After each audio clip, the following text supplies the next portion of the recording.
हम लोग आज सीखने वाले हैं बेसिक कैलकुलेशन, जो कि हमें एग्जाम में क्वेश्चंस को सॉल्व करने में बहुत हेल्प करेगा। जैसे कि अभी बैंक का एग्जाम है, फॉर्म बहुत सारा फॉर्म आया हुआ है, तो उसमें बेसिक कैलकुलेशन बहुत ही काम देता है हम लोग को। तो अगर हम बेसिक कैलकुलेशन करना सीख लेते हैं तो मैथ हमारे लिए बहुत आसान हो जाएगा। तो उसी तरह से हम लोग कुछ कैलकुलेशन आज देखने वाले हैं। जैसे कि यहाँ पर नियर बाई 100 दिया हुआ है, तो नियर बाई 100 का हम सीखेंगे मल्टीप्लाई कैसे कर सकते हैं आसानी से। तो देखिए, जैसे 104 गुने 106 दे दिया, ये भी 100 के नज़दीक है, ये भी 100 के नज़दीक है। तो 100 के नज़दीक वाले को कैसे गुना हम करेंगे बहुत जल्दी। तो जैसे ये 100 से कितना ज़्यादा है, 4 ज़्यादा, और ये 100 से कितना ज़्यादा है, 6 ज़्यादा है। तो 100 से 4 ज़्यादा, 6 ज़्यादा, तो सबसे पहले हम क्या करेंगे कि 4 और 6 को गुना कर देंगे, तो 6 चक हो जाएगा 24, ठीक है।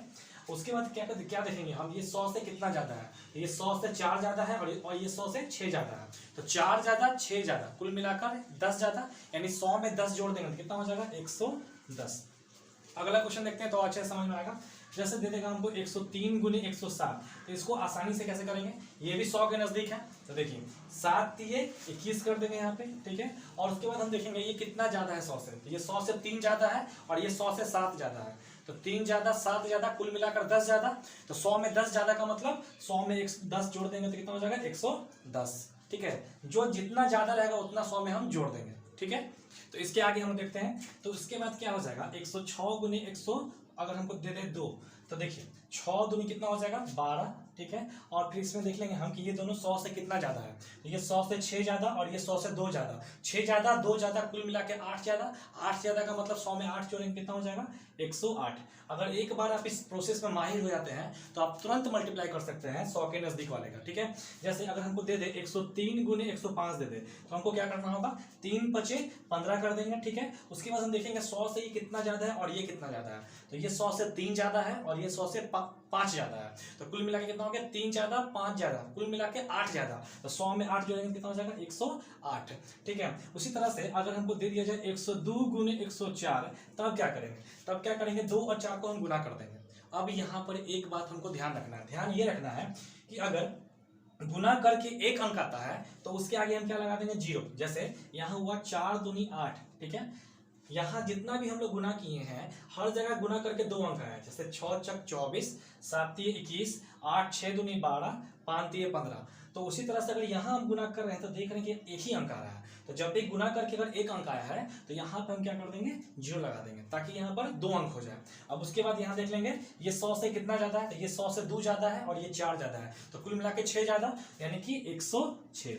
एक और क्वेश्चन देखते हैं हम लोग। जैसे हम लोग को दे देगा 105 गुने, ठीक है, जैसे इसको लेते हैं 102 गुने 103 दे दिया, ठीक है। तो हम लोग अगर यहाँ गुना करेंगे तो 3 दूनी 6, तो फिर गुना करके एक अंक आया, तो ये हर बार हमको करना क्या है कि 2 अंक बनाना है, तो आगे क्या लगा देंगे, 0, ठीक है। समझ में आ रहा है ना। जैसे गुना करेंगे तो 2 अंक आएगा, ठीक है।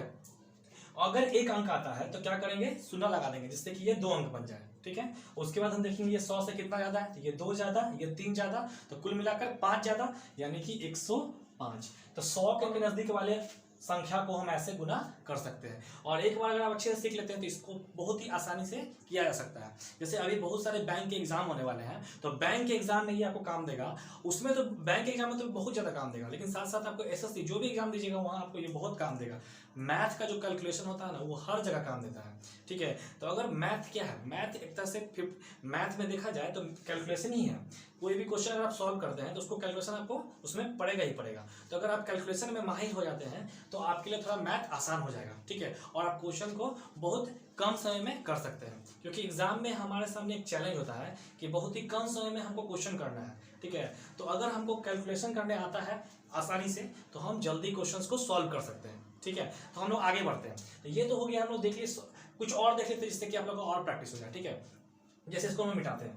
जैसे हम लोग देखते हैं 102 गुने अगर हमको 109 दे दे तब क्या करेंगे, तो यहाँ देखेंगे हम कि 9 दूनी कितना हो जाएगा, 18, ठीक है। उसके बाद देखेंगे 100 से ये कितना ज़्यादा है, ये 100 से 2 ज़्यादा है, ये 9 ज़्यादा है, तो कुल मिला के कितना हो गया, 11 ज़्यादा है, यानी कितना हो जाएगा, 111। 11 को 100 में जोड़ देंगे, ठीक है। जैसे यहाँ दे देगा हमको 107 गुने 108, ठीक है ना। तो हम क्या करेंगे, 7 8 कितना हो जाएगा, 56, ठीक है। और उसके बाद देखेंगे हम 100 में ये कितना ज़्यादा है, 7 ज़्यादा है और ये 8 ज़्यादा है, यानी कुल मिला के कितना ज़्यादा है, 7 ज़्यादा 8 ज़्यादा, कुल मिला के 15 ज़्यादा। 15 को 100 में जोड़ेंगे कितना हो जाएगा, 115, ठीक है। अब देखिए हम थोड़ा सा और फास्ट करेंगे। फास्ट कैसे होगा, जैसे अगर हमको दे देगा 104 गुने 100, अगर हमको दे दिया 104 गुने 108 तो कैसे करेंगे, 4 × 32, 4 ज़्यादा 8 ज़्यादा कुल मिला के 12 ज़्यादा यानी 112। तो एक बार अगर आप अच्छे से सीख लेते हैं तो आप लोग बहुत फास्ट कर सकते हैं। ठीक है, तो आज हमने सीखा है नियर बाई 100 सीखा है ये मल्टीप्लाई को। ठीक है, और भी बहुत सारे कैलकुलेशन को हम लोग अगले वीडियो में सीखेंगे, जिसको सीख करके हमारे लिए मैथ आसान हो जाएगा। ठीक है, तो आज हम लोग यहीं तरह देते हैं। अगले वीडियो में और चीज़ें सीखेंगे हम लोग कैलकुलेशन में कि कैलकुलेशन और कैसा कैलकुलेशन को आसान बनाया जा सकता है। ठीक है, चलते हैं।